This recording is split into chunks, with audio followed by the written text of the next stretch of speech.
Hello all, welcome to our YouTube platform Study with me aspirants. So guys, ఈరోజు మనం group 2 group 3 base చేసుకొని Telangana movement చాలా important topic కాబట్టి అందులో first phase గురించి డిస్కస్ చేద్దాం. ఫస్ట్ ఫేజ్ ఏంటి అంటే ద ఐడియా ఆఫ్ తెలంగాణ. 1948 నుండి 1970 మధ్యలో జరిగింది ద ఐడియా ఆఫ్ తెలంగాణ అని ఫస్ట్ ఫేజ్గా మనం గుర్తిస్తున్నాం. అందులో economic conditions in Hyderabad state గురించి తెలుసుకుందాం. ల్యాండ్ ఓనర్షిప్, అందులో పర్సనల్ ల్యాండ్స్ ఉంటుండే, టీనెన్సీ ల్యాండ్స్ ఉంటుండే. పర్సనల్ ల్యాండ్స్ అంటే అందులో మళ్ళీ 3 టైప్స్గా డివైడ్ చేస్తున్నారు. ఫస్ట్ ల్యాండ్ ఏంటి అంటే దివానీ ఆర్ ఖల్సా ల్యాండ్స్ అంటాం.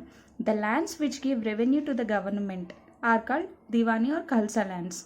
అంటే ఇది టోటల్గా అబౌట్ 60% ఉంటుండే అనమాట ఈ land. And it is the highest tax earning from the highest tax అనేది ఖల్సా ల్యాండ్స్ నుండే ఎర్న్ చేస్తుండే అనమాట. నెక్స్ట్ ఈ ల్యాండ్స్ యొక్క రెవెన్యూని used for the development of the state యొక్క డెవలప్మెంట్ గురించి యూజ్ చేస్తుండే అనమాట. నెక్స్ట్ సర్ఫేకాస్ అంటే డొనేటెడ్ ల్యాండ్స్ అనమాట. ఇది ఒక 30% ఉండే అప్పుడు. ఇది ఒక 30% ఆఫ్ ల్యాండ్ ఉంటుండే. దీస్ ఆర్ యూస్డ్ ఫర్ ఎంప్లాయీస్కి ఇచ్చే ల్యాండ్స్, ఎంప్లాయీస్ కోసం ఖర్చు పెట్టే ల్యాండ్స్ని సర్ఫేకా ల్యాండ్స్ అంటారు. అవి డొనేటెడ్ ల్యాండ్స్ కానీ ఎంప్లాయీస్ కోసం యూజ్ చేస్తుండే అనమాట. నెక్స్ట్ జాగీర్ ల్యాండ్స్ అంటే మళ్ళీ ఇందులో డివైడ్ చేసి ఉన్నాయి అనమాట, అంటే టైప్స్ ఉన్నాయి.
Right.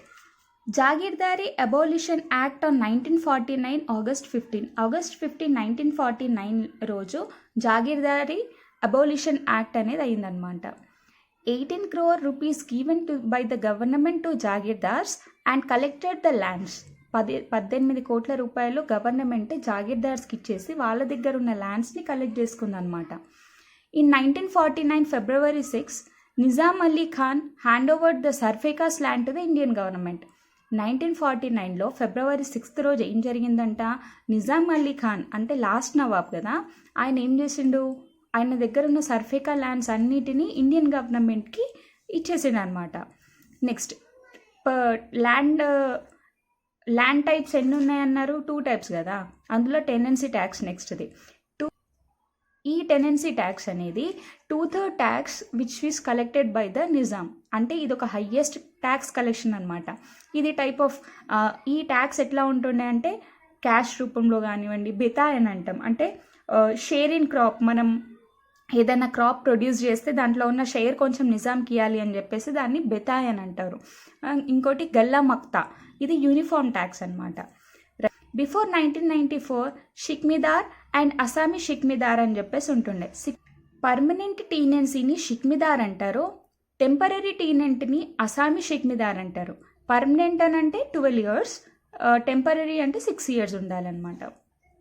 Right. Based on the problems of tenants, central government appointed Bharucha committee in 1939. Bharucha కమిటీని సెంట్రల్ గవర్నమెంట్ అపాయింట్ చేసిందనమాట. దేని గురించి అంటే టీనెంట్స్ యొక్క ప్రాబ్లమ్స్ గురించి సర్వే చేయమని, తెలుసుకోమని బరూచా కమిటీని 1939లో సెంట్రల్ గవర్నమెంట్ అపాయింట్ చేస్తారనమాట. Based on this committee in 1944 Asami Shikmidar act was enacted.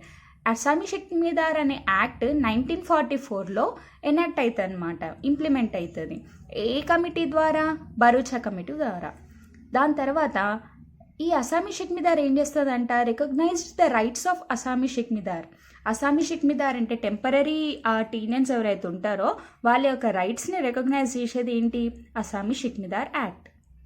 ఇది ఎప్పుడు వచ్చింది, 1944. రైట్. నెక్స్ట్ 1944లో టీనెన్సీ రిఫార్మ్ యాక్ట్ అనేది వస్తుంది అనమాట సెంట్రల్ గవర్నమెంట్లో. దీన్ని తెలంగాణలో ఏమని అంటారు, 1950లో ఫామ్ అయిందనమాట. దీన్ని tenancy agriculture tenancy act and it came into force in 1953.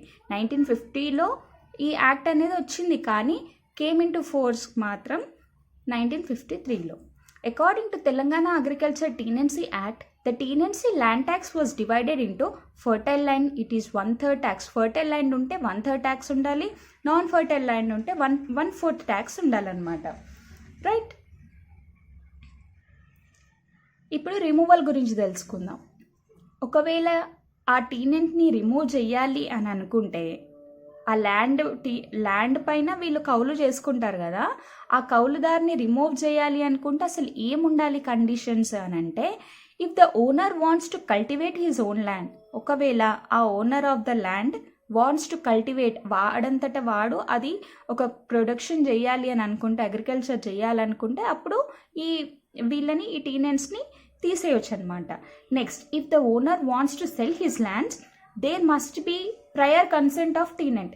ఒకవేళ ఆ ల్యాండ్ని ఆ ఓనర్ అమ్మేద్దామని అనుకుంటే ఫస్ట్ కన్సెంట్ అనేది ఎవరికి ఇవ్వాలి, కౌలుదారికి ఇవ్వాలన్నమాట. ఈ 2 రిమూవల్కి కండిషన్స్ అనమాట. Next, taxes were collected in 3 methods.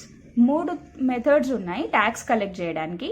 First is Sarbasta, next Pan Maqta, next Ijara tax.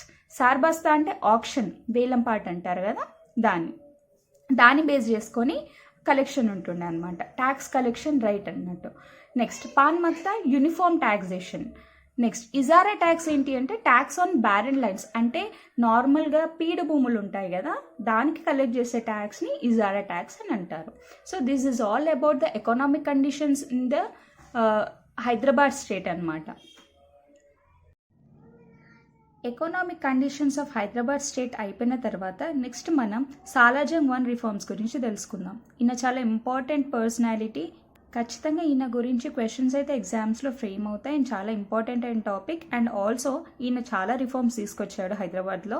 So మనం ఈయన గురించి ఫస్ట్ తెలుసుకుందాం. రైట్. సాలార్జంగ్ 1 రిఫార్మ్స్. దీనికంటే ముందు మనకి 3 సాలార్జంగ్స్ ఉంటారు. సాలార్జంగ్ 1, సాలార్జంగ్ 2 అండ్ సాలార్జంగ్ 3. సాలార్జంగ్ 1 పేరు మీర్ తురబ్ అలీ ఖాన్. మనం ఇప్పుడు తెలుసుకుంటుంది ఎవరి గురించి అంటే మీర్ తురబ్ అలీ ఖాన్. వీళ్ళ పేర్లు, సెకండ్ అయిన పేరు మీర్ లాయక్ అలీ ఖాన్ అండ్ థర్డ్ సాలార్జంగ్ పేరు మీర్ యూసుఫ్ అలీ ఖాన్. వీళ్ళకంటే ఎక్కువ ఇంపార్టెంట్ మనం ఈ ఫస్ట్ సాలార్జంగ్కి ఇస్తాం, ఎందుకంటే ఆయన వల్లనే చాలా రిఫార్మ్స్ వచ్చినాయి. రైట్. సాలార్జంగ్ 1 గురించి ఇప్పుడు తెలుసుకుందాం.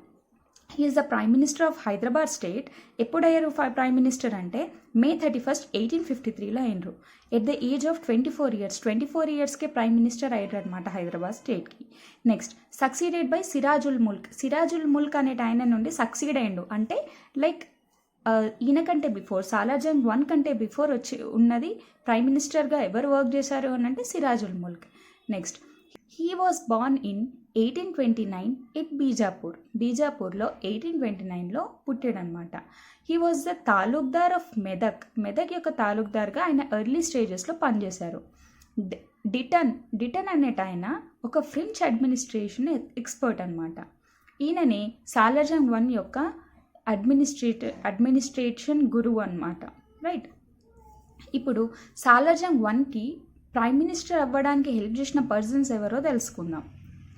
బుర్హాముద్దీన్, మామా జమీలా, లాలా బహదూర్. ఈ 3 మెంబర్స్ సాలార్జంగ్ 1కి ప్రైమ్ మినిస్టర్ అవ్వడానికి హెల్ప్ చేసిన క్యాండిడేట్స్ అనమాట. Next, in 1857 sepoy mutiny, British empire took regional empire. Prime minister of Hyderabad was Salarjung, అంతే కదా, అండ్ హీ సపోర్టెడ్ బ్రిటిష్. అంటే హైదరాబాద్ ప్రైమ్ మినిస్టర్ అయిన సాలార్జంగ్ 1857 సిపాయ్ మ్యూటినీ అయినప్పుడు బ్రిటిష్ ఎంపైర్కి, అంటే బ్రిటిష్ వాళ్ళకి సపోర్ట్ చేశారనమాట. Next, after 1857 revolt, British gave him the title sir. బ్రిటిషర్స్కి హెల్ప్ చేశారు కాబట్టి తర్వాత ఈ 1857 రివోల్ట్ తర్వాత బ్రిటిషర్స్ ఆయనకు ఒక టైటిల్ ఇస్తారు, సాలార్జంగ్కి సర్ అనే టైటిల్ ఇస్తారనమాట. ఆక్స్ఫర్డ్ యూనివర్సిటీ, లండన్లో ఉన్న ఆక్స్ఫర్డ్ యూనివర్సిటీ ఏ టైటిల్ ఇచ్చింది? డాక్టర్ అని. Right. Next, Nasiruddaula was a Nizam during his prime ministership. Salar Jung 1 prime minister ఉన్నప్పుడు నాసిరుద్దౌలా నిజాం ఉండే అనమాట. అతను ఏమని పిలుస్తుండే సాలార్జంగ్ని అంటే ఫరంగి బచ్చా అని పిలుస్తుండే అనమాట. పీపుల్ అంటే అక్కడ ఉన్న రాజ్యంలో ఉన్న ప్రజలు ఏమని పిలుస్తుండే? నవాబ్ సాహెబ్. ల్యాండ్ లార్డ్స్ ఏమని పిలుస్తుండే? Muftar ul Mulk. Right. Personal secretary of Salar Jung 1 is Syed Hussain Bilgrami. Okay. Right. Political గురువు ఎవరు? నవాబ్ సర్వర్ ఉల్ ముల్క్. అప్పుడు డిటాన్ అనేట ఆయన ఎవరు? అడ్మినిస్ట్రేషన్ గురువు. పొలిటికల్ గురువు ఎవరు? Nawab Sarvar ul Mulk. Okay. Next, Salar Jung 1 worked under 3 Nizams. ముగ్గురు నిజాంలకి ప్రైమ్ మినిస్టర్గా వర్క్ చేసిండు అనమాట Salar Jung 1. First is Nasiruddaula, next Afzaluddaula, third Mir Mahbub Ali Khan. Okay. Right. Next, revenue reforms. ఈయన తీసుకొచ్చిన రెవెన్యూ రిఫార్మ్స్ గురించి తెలుసుకుందాం. విలియం డిగ్బే, ఈయన ఒక British historian, describes that Salar Jung 1 గురించి ఆయన డిస్క్రైబ్ చేస్తారు. ఏమని అంటే reviver of Hyderabad state. Reviver of Hyderabad state అని విలియం డిగ్బీ, ఈయన యొక్క బ్రిటిష్ హిస్టారియన్ అనమాట. సాలార్జంగ్ 1 గురించి ఈయన ఇట్లా రివైవర్ ఆఫ్ హైదరాబాద్ కింగ్డమ్ అని డిస్క్రైబ్ చేస్తారు. Next, he remove temporary tax collectors and appointed taluqdars as government agents. ఈ రెవెన్యూ రిఫార్మ్స్లో భాగంగా ఆయన ఏం చేశాడంటే Salar Jung 1, he remove temporary tax collectors, ఎవరైతే టెంపరరీగా ట్యాక్స్ కలెక్ట్ చేస్తారో వాళ్ళని రిమూవ్ చేసి తాలూక్దార్స్ అంటే ఒక గవర్నమెంట్ ఏజెంట్స్ లాగా తాలూక్దార్స్ని అపాయింట్ చేశారు అనమాట. Next, he established revenue board in 1864. ఆ రెవెన్యూ బోర్డ్ని ఏమనంటారు? మజ్లిస్ ఈ మల్గుజారీ. మజ్లిస్ ఈ మల్గుజారీ అనేది ఒక రెవెన్యూ బోర్డ్. ఇది ఇప్పుడు ఎస్టాబ్లిష్ చేసిండ్రు 1864లో. నెక్స్ట్, 1867లో ఏమైందంట? హీ ఎస్టాబ్లిష్డ్ ఎ రెవెన్యూ డిపార్ట్మెంట్ని ఎస్టాబ్లిష్ చేసిండ్రు. దాని పేరు సర్దార్ మహకామా ఈ మల్గుజారీ.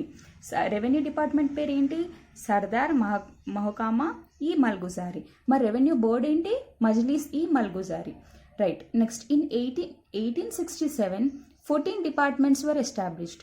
అందులో 7 డిపార్ట్మెంట్స్కి హెడ్గా ఎవరున్నారు? మినిస్టర్స్ ఉన్నారు. ఇంకో 7 డిపార్ట్మెంట్స్కి హెడ్గా ఎవరు? సెక్రటరీస్ ఉన్నారనమాట. రైట్. ఇన్ 1868 ఇంట్రడ్యూస్ జిల్లాబందీ సిస్టమ్, అంటే 16 డిస్ట్రిక్ట్స్గా డివైడ్ చేసిండ్రు అనమాట. దీన్నే జిల్లాబందీ సిస్టమ్ అని చెప్పేసి అంటారు. ఫస్ట్ రెవెన్యూ మినిస్టర్గా ఎవరున్నారు? నవాబ్ ముఖరామ్ ఉద్ దౌలా.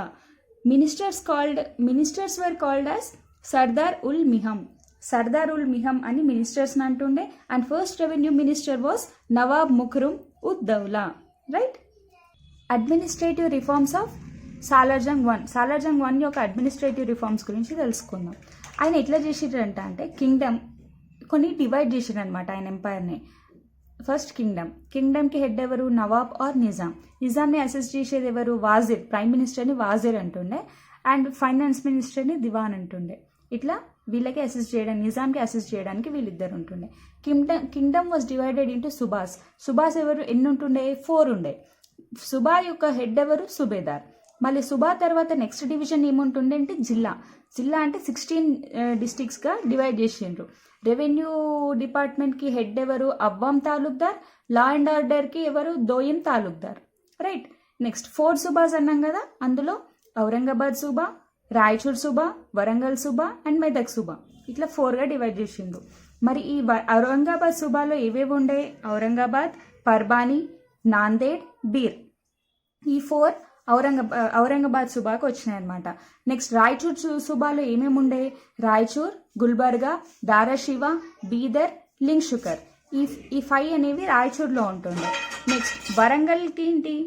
వరంగల్ సుబాలో వరంగల్, ఎల్గందుల, సిర్పూర్ కాగజ్ నగర్, ఖమ్మం, ఇవన్నీ వరంగల్ సుబాలో ఉంటుండే. మరి మెదక్ సుబాలో ఏముంటుండే? మెదక్, నల్గొండ, పాలమూరు, ఇందూర్ అంటే ఇప్పుడు నిజామాబాద్. రైట్. ఇవన్నీ 4 సుబాస్ అనమాట. నెక్స్ట్ 17th డిస్ట్రిక్ట్ 16 డిస్ట్రిక్ట్స్గా డివైడ్ చేశారు కదా జిల్లాస్ని. నెక్స్ట్ 17th డిస్ట్రిక్ట్ అంటే హైదరాబాద్ని మాత్రం సపరేట్గా పెట్టారు. సెక్రటరియేట్ని అక్కడనే హైదరాబాద్లోని సెక్రటరియేట్గా చేసారు. దాన్ని అత్రఫ్ ఈ బల్దా అని చెప్పేసి అంటాం. సెక్రటరియేట్ని ఏమని అంటాం? అత్రఫ్-ఈ బల్దా. నెక్స్ట్ ఈ జిల్లాస్ తర్వాత తాలూక్గా డివైడ్ చేసిండ్రు అనమాట. తాలూక్ యొక్క హెడ్ ఎవరు? తాలూక్దార్. తాలూక్ తర్వాత హల్కా అంటుండే. హల్కా అంటే విలేజ్ సర్కిల్స్, విలేజ్ యొక్క సర్కిల్స్ని హల్కా అని అంటుండే. రైట్. విలేజ్ని రూల్ చేయడానికి అక్కడ అంటే విలేజ్ అడ్మినిస్ట్రేషన్ చేయడానికి అక్కడ కొన్ని డిపార్ట్మెంట్స్కి హెడ్స్ ఉంటారు కదా, వాళ్ళని మలీ పటేల్ అని అంటుండే. ట్యాక్స్ కలెక్టర్స్ని మలీ పటేల్ అంటుండే. Law and order police Patel. Patwari land records. Village correspondents Talari. సెక్యూరిటీని Sethbandi. Supervisors of canals and lakes Neeradi. News ఏజెంట్స్ని తేత్. ఇంకోసారి చూసుకుందాం.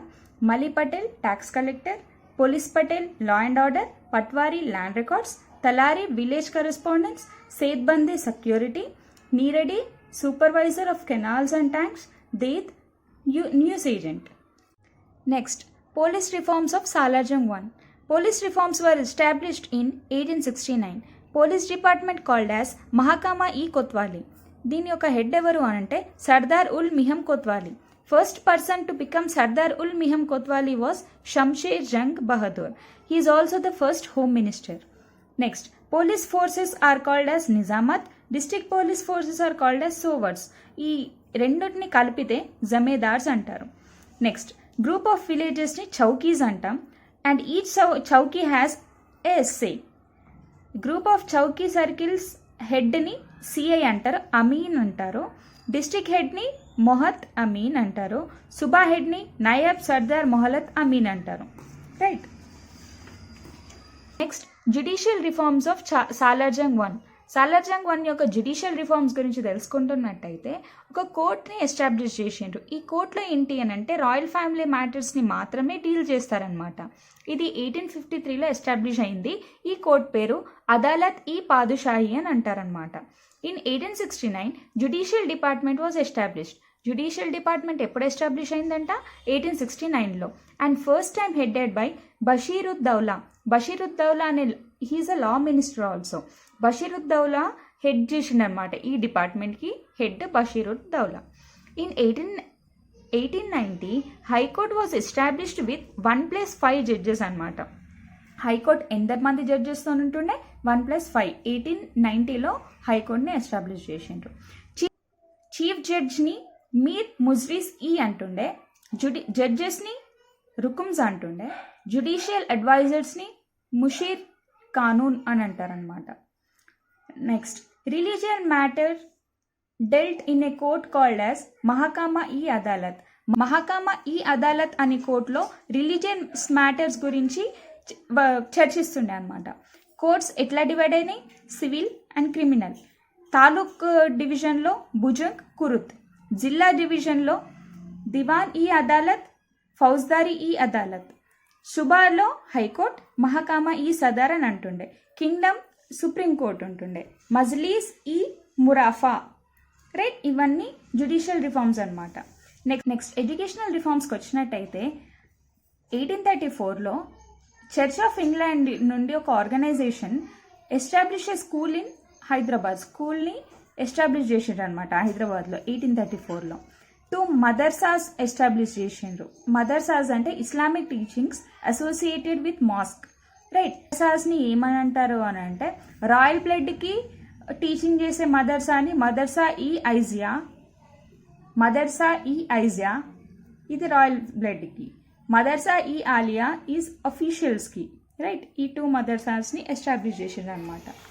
In 1855, established a college called Dar-ul-Ulam.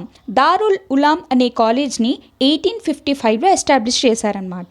Western education schools in Hyderabad గురించి మాట్లాడుకున్నట్టయితే city high school, engineering school ఈ రెండు 1870లో ఎస్టాబ్లిష్ చేశారు. Education department was also established in 1870. Next, Chadargarh High School, which was established in 1872, and Alia High School, which was established in 1873. These 2 schools were merged, and in 1887, Nizam College was established. By merging these 2 schools, Nizam College was established in 1887. The first principal of Nizam College was Agoranath Chattopadhyaya. He is also the father of Sarojini Naidu. He was the first Indian to receive doctorate in chemistry. Next, this is all about Nizam College. Next, Aliza School, which was established in 1878. Saint Gloria High School, it was a girls' school, first girls' school established in Hyderabad in 1881. Next, Medical College, which was established in 1884. Next, Salajan I provided financial assistance to Aligarh Muslim University, which was established by Sir Syed Ahmad Khan. Next, military reforms of Salar Jung గురించి తెలుసుకున్నట్టయితే Nizam Ali Khan in 1878 signed a subsidiary alliance. ఈ subsidiary అలయన్స్ని sign చేసింది ఎవరు? నిజాం అలీ ఖాన్ 1789లో. 1853 Berar pact అంటే Raichur, Bidar, Darashiva went in to the hands of Britishers. ఈ 1853 బేరార్ ప్యాక్ట్ని ఎవరు సైన్ చేసిండ్రు అని అంటే హైదరాబాద్ పిఎం, అప్పటి హైదరాబాద్ పిఎం ఎవరు ఉండే? సిరాజుల్ ముల్క్. ఈయన సైన్ చేసిండు అనమాట. Salar Jung decreased military strength to 1/3. Abolished the practice of Altanga and Mardmash. ఇవి ఆల్టాంగా అండ్ మర్ద్మాష్ జాగీర్స్ గురించి తెలుసుకున్నాం కదా, అవి కూడా అబాలిష్ చేసిండు అనమాట. Introduced Raitwari system, regained the lost territory of Raichur, Bidar and Darashiva. Transportation reforms ఏముండే అంటే in 1870 Nizam state railways were established. Nizam state railways ఎప్పుడు ఎస్టాబ్లిష్ చేసిండ్రంట? 1870లో ఎస్టాబ్లిష్ చేసిండ్రు. ఎకనామిక్ రిఫార్మ్స్ ఏమేమి చేసిర్రు? Introduced Ryotwari system in Hyderabad state. Hyderabad స్టేట్లో రాయిత్వారీ సిస్టమ్ని ఇంట్రడ్యూస్ చేసిండ్రు. 1853లో సపరేట్ కరెన్సీ సిస్టమ్ని ఇంట్రడ్యూస్ చేసిండ్రు. 1858లో మింట్ వాజ్ ఇంట్రడ్యూస్డ్. మింట్ కాయిన్స్ని మింట్ చేయడం అంటారు కదా, అది ఇంట్రడ్యూస్ చేసిండ్రు అనమాట. Hali Sikka or Nizamia Sikka was the official currency of Hyderabad. In 1875 abolished ఇమాందారీ system. ఇవన్నీ ఎకానమిక్స్ రిఫార్మ్స్ భాగంగా వస్తాయన్నమాట. నెక్స్ట్, అదర్ రిఫార్మ్స్ ఏం చేసిండ్రు సాలార్జంగ్? 1856లో started industrial exhibition hall, also endowment department. 1869లో రెవెన్యూ, కస్టమ్స్, పోస్టల్, ఫారెస్ట్ డిపార్ట్మెంట్స్ని ఎస్టాబ్లిష్ చేసిండ్రు. 1871లో కోల్ ఎక్స్ట్రాక్షన్ ఫ్రమ్ సింగరేణి. 1874లో abolished sati and also horticulture was established. 1875లో జియాలజికల్ డిపార్ట్మెంట్. 1881లో ఫస్ట్ సెన్సస్ ఇన్ హైదరాబాద్. 1882లో చెంచల్గూడ జైల్. 1877లో ఢిల్లీ దర్బార్ ఉండే, అందులో సాలార్జంగ్ I పార్టిసిపేట్ చేసిరనమాట. అక్కడ ఆ దర్బార్లో ఏం జరిగిందంట అంటే declared India queen as queen ఎలిజబెత్ని ఇండియన్ క్వీన్గా డిక్లేర్ చేసిరనమాట. దానికి సాలార్జంగ్ I పార్టిసిపేట్ చేస్తాడు అక్కడ ఢిల్లీలో. రైట్. సాలార్జంగ్ రిఫార్మ్స్ అనేది చాలా ఇంపార్టెంట్ టాపిక్. చాలా రిఫార్మ్స్ ఉన్నాయి కాబట్టి గుర్తుంచుకోవడం కొంచెం ఇబ్బందిగా ఉంటుంది. బట్ మల్టిపుల్ టైమ్స్ దాన్ని రిపీట్గా చదువుతూ ఉంటే, రివిజన్ చేస్తూ ఉంటే ఈజీగా గుర్తుంటుంది. అండ్ ఈ వీడియో చేయడానికి రీజన్ ఏంటి అని అంటే కంటిన్యూగా మూవ్మెంట్ గురించి, తెలంగాణ మూవ్మెంట్ గురించి కంటిన్యూగా క్లాసెస్ ఇస్తే, నా హ్యాండ్ రైటింగ్ నోట్స్తోని క్లాసెస్ ఇస్తే మీకు కూడా హెల్ప్ఫుల్ అవుతుంది, కంటెంట్ ఈజీగా గుర్తుంటుంది. అండ్ బైలింగ్వల్గా మాట్లాడుతున్నాను కాబట్టి మీకు కూడా తొందరగా అర్థమైపోతుంది అని చెప్పి అనుకుంటున్నా. అండ్ ఈ వీడియో కంప్లీట్గా 3 phases నేను కంప్లీట్గా చేస్తాను. డైలీ మీకు ప్రొవైడ్ చేస్తాను. అండ్ ఐ విష్ మీకు కంప్లీట్గా కంటెంట్ అయితే అర్థమయ్యి మీరు ఈజీగా నోట్స్ ప్రిపేర్ చేసుకోగలుగుతారని అనుకుంటున్నాను. I hope you like this session. Please do like, share and subscribe to my channel. I will continue the same classes from tomorrow itself. Thank you.